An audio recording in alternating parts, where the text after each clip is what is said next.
Alors commençons par la première technique qui est la décomposition. Alors nous avons le calcul 72 moins 38. Je vais observer mon nombre derrière le moins et je vais le décomposer.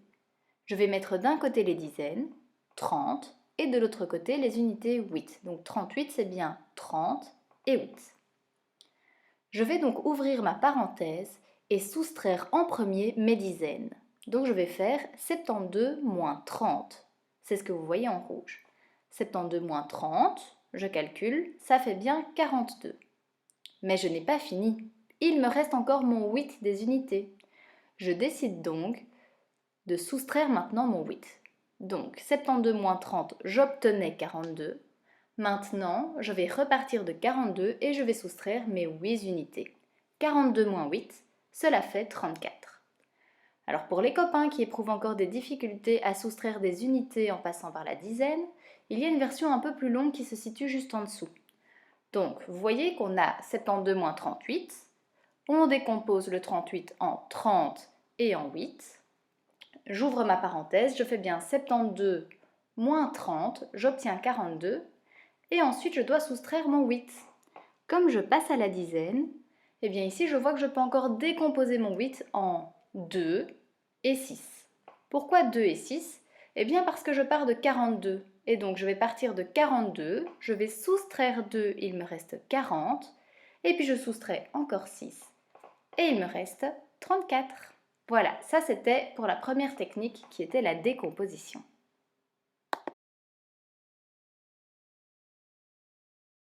Alors, commençons par décomposer maintenant les unités. Donc, je repars de mon calcul 72 moins 38. Je vais décomposer mon 38 en 8 unités et 30, donc 3 dizaines. Mais cette fois-ci, je vais d'abord soustraire mes unités. Donc, je prends 72 moins 8, je calcule, ça fait 64. Et maintenant, je soustrais mes 30 ou mes 3 dizaines. 64 moins 30, cela fait bien 34.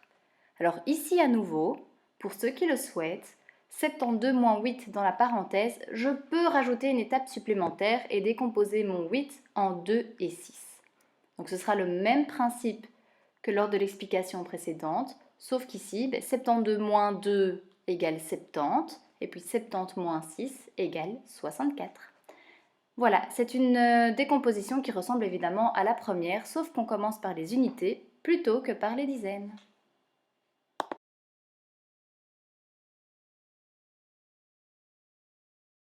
Voici la troisième et la dernière technique pour calculer le passage à la dizaine de dizaine unité moins dizaine unité. C'est la technique de l'ascenseur ou du thermomètre. Alors pourquoi appelle-t-on cela comme ça? Nous allons le voir maintenant. Donc nous avons toujours 72 moins 38. Je décide pour calculer de prendre mes dizaines et de les soustraire ensemble et de prendre mes unités et les soustraire ensemble. Je commence par les dizaines. 7 dizaines moins 3 dizaines, j'obtiens bien 4 dizaines ou bien 40. Maintenant, nous allons attaquer les unités. 2 unités moins 8 unités. Aïe, est-ce que je peux prendre 2 réglettes et en enlever 8?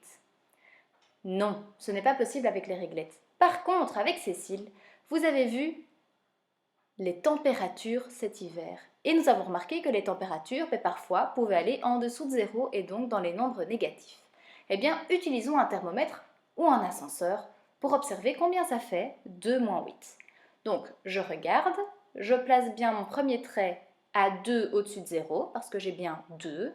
Et je vais maintenant soustraire 8. Donc, ça veut dire que je vais descendre de 8 étages vers le bas ou je vais descendre de 8 degrés vers le bas. Donc, quand j'observe, j'ai 2. Je descends de 8 et j'obtiens moins 6. Donc, j'obtiens bien 40 et moins 6. Est-ce que je sais faire 40 moins 6? Bien sûr, 40 moins 6, ça fait bien 34.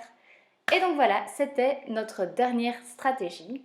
Et moi, je vous invite donc, les copains, à vous entraîner avec la stratégie qui vous plaît le plus. Ce n'est pas nécessaire de les connaître toutes. Du moment que vous pouvez résoudre les exercices avec une stratégie, cela me convient. Voilà, bon boulot les copains!